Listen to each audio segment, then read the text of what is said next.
Why kids are more creative than adults.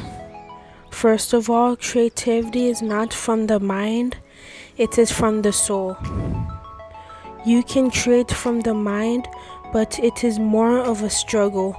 Kids usually create spontaneously and effortless without thinking or trying, while adults usually struggle to create, and adults usually focus more on knowledge instead of focusing on creativity and imagination. Remember, knowledge follows imagination, not the other way around. For example, the first person that created the airplane, in the beginning they did not have the knowledge on how to build it, but they envisioned it. From constantly envisioning it, the knowledge of how to build it flowed to them.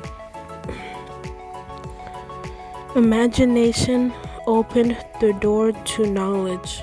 Imagination is the key that opens all doors. And remember, there are no ending to creativity. Creativity never ends. It doesn't matter how long we are on this planet, there will always be more for us to create. This will give you an idea of how limitless you are. Even God, the Creator, is never finished creating. Also, meditation is a great tool to help you put you in that creative state. Also, when kids are young, it is very important they get many playtimes. And I don't just mean board games, I mean active physical playtimes. This helps to keep their imagination strong. Also, the more freedom you give your kid, the more creative they will be. And the more you restrict their freedom, the less creative they will be. So if your kid wants to climb a tree, do not tell him no. If you are worried about him getting hurt, it is better to help and assist them than telling them no. Kids must discover their own boundaries. Also, when your kids are trying to do something, do not always try to help them. Allow him to try to figure it out by himself. Many adults think it is about doing everything for their kids. Allow them to make up their own beds. Let them learn to make their own decisions from an early age. Let them feed their pets so they can learn about responsibility. Many adults think by passing on a lot of knowledge to their kid, they will be more creative and smart. Instead of focusing on giving your kid too much knowledge, it is better to focus on giving them wisdom, teaching them to think for themselves and how to come up with their own answer, instead of telling them what to think.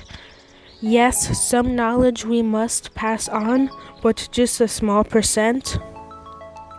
There are those that claim if you teach your kid how to read, they will be smarter. This is nonsense. People who read are not necessarily smarter, especially if they are not questioning what they are reading. If you want your kid to be smart, don't just teach them how to read, teach them to question everything they are reading. Books are neither good or bad, because some books are full of false teaching and can brainwash you. So you have to think about what you are reading and don't just accept something because it is written in a book. Albert Einstein did not believe that intelligence is just about gathering up knowledge and memorizing. He believes that intelligence is the ability to be able to think. He also believed that imagination is more important than knowledge, which is true. Most adults that are constantly gathering up knowledge are usually not that creative like kids. Creativity is a state. When you learn to tap into the state, you will be able to create effortlessly and spontaneously, like a kid. First of all, creativity is about energy. It is the pure energy of creation. It is not normal for a person not to be creative. We all born with a strong creative energy. When we arrive on the planet and when we were kids, we had a strong imagination. We were very creative. Our skill to observe was pretty strong. We questioned everything. All of these amazing qualities we lose very quickly. By the time a kid reaches about 5 years old, he already loses a lot of these qualities from all the programming he or she received from people around him or her, like TV, school. We were all smart until we received these programming. Like, for example, some parents, every time they see their kid climbing a tree or jumping on something, they will say to their kid, "Come down, don't do that, you will get hurt." Every time they keep repeating this to their kid, they are programming their kid. After a while, the kid will accept this and carry it through his adult life, unless he reprogram his mind from this belief.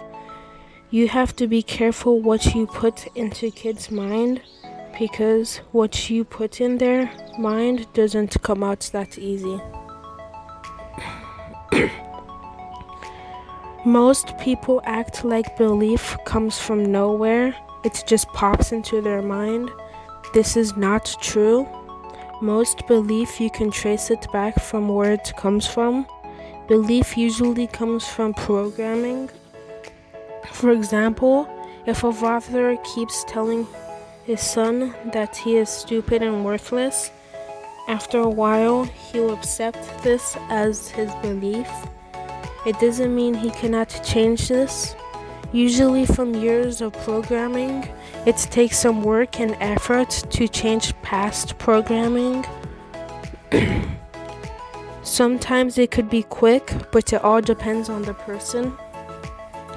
This doesn't mean you are not responsible for your life.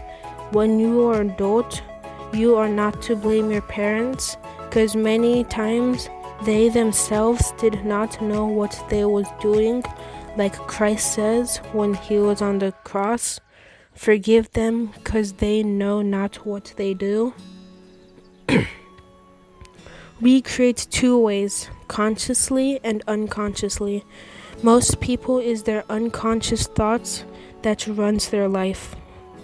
This is why most people do not have much control over their life.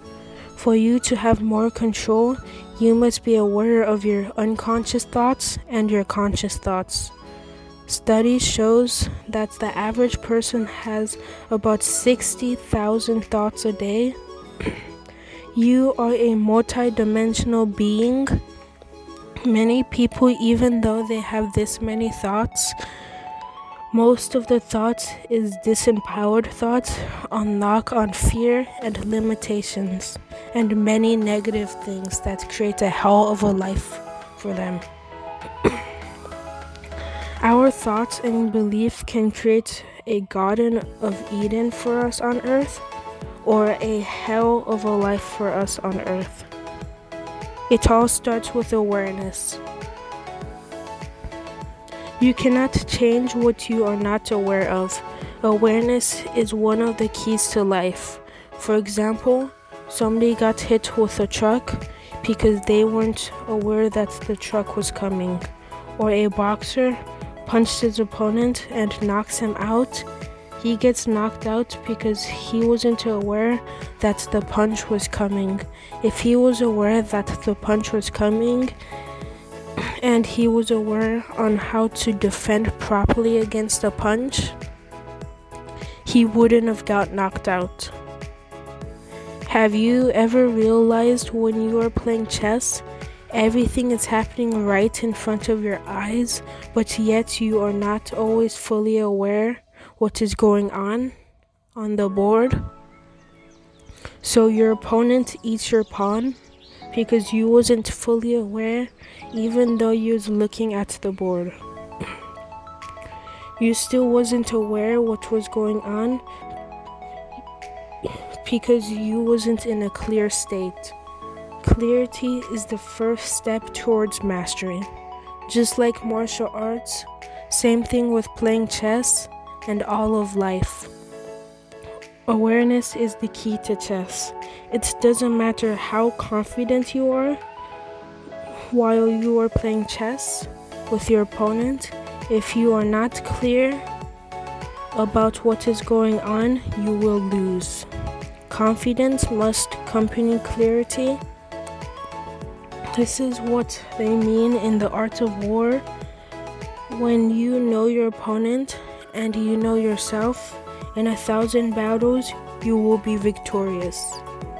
This is why most people struggle to change stuff in their life.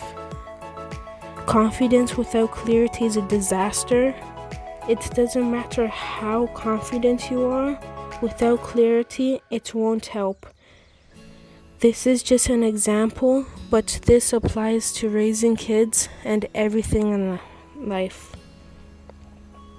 Most of the qualities we need to be successful in our adult life, we already had as a kid. The ability to question everything, creativity, and a strong imagination.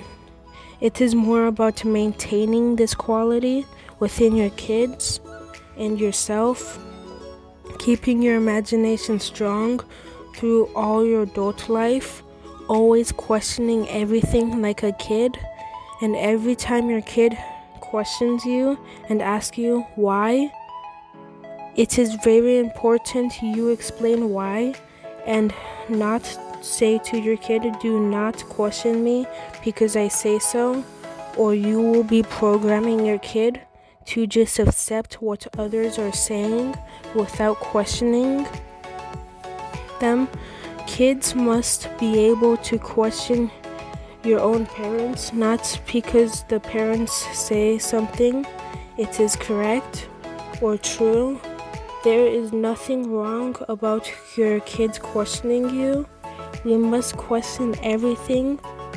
Most adults is always teaching kids. Most of the time, we are the ones that needs to learn from kids. For example, we try to teach our kid about religion, but love is the only true religion. Study shows that you can put kids of different race together and they would run and play and they would not discriminate until they've been taught to discriminate by adults. Kids in their heart and soul are closer to their creator than adults. They do not need religion. It doesn't matter if we are unsuccessful at something. We try to teach our kids something. Every fool is trying to teach your kids something, even if it didn't work for them. Our biggest problem on our earth, we think we know everything. Wisdom starts with knowing that you don't know.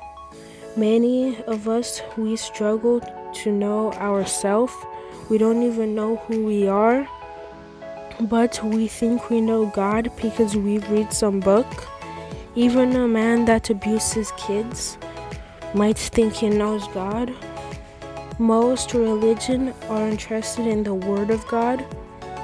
Spirituality is about the experience of God. Kids want to experience life. They want to run and play and have a fun time. This is spirituality. When kids are young, very little knowledge we must pass on to them. We teach our kid it is always better to teach them how to think for themselves. Many schools do more harm than good, and I don't just mean regular school. I mean most schools, like martial arts schools, dancing schools, or whatever types of schools. For example, most parents think because their kids are taking dance classes or martial arts classes or whatever classes, they are being creative, but many times these schools do more harm than good because their kids are not learning in a creative way. For example, the martial arts teacher might be explaining everything to your kid. Instead of letting him come up with his own answer, the kid is told how to move, how to block, how to punch, and he is not thinking and coming up with some of his own moves. The kid becomes like a robot. There is nothing creative about this. Everything is taught to you. When you are teaching kids martial arts or whatever, some lessons they must discover on their own. Not everything must be taught, or you will be just creating dummies. There is a famous Japanese saying that says, "The wise man always seeks everything within himself. The fool always tries to learn everything from others." Do not imitate others. People who imitate others do not have a soul. They do not believe they can be greater than the person or be just as good as the person they are imitating. And do not try to learn everything from others. The greatest samurai warrior, Musashi Miyamoto, never had a teacher. From 13 years old, he creates his own sword fighting style. In over 70 duels, he never lost a single battle. Some people think that everything you must learn from others. This is foolishness. Who taught Albert Einstein what he knows? Did you know Einstein used to constantly meditate? He went to that place within himself where all is available, all knowledge is available. There are two types of libraries. There is the physical library on your planet, where you go and get books to read, and there's the inner library, where you have access to through meditation. This inner library is where all knowledge is available. It is not as limited like the physical library on your planet. If you understand where many of these great people get their ideas from, you will understand why you don't need to go to school to learn anything. There are higher dimensions than your mind. Thinking is always the slowest form of creation. When your mind is clear and you are in that deep meditated state, everything will flow spontaneously and effortless. Even what takes most people 10 years to master, you can master in days when you learn how to tap into some of these higher dimensions. Also, if you want your voice to be heard and you have something important to discuss on the show, you can email us. And remember, the power is in the believing.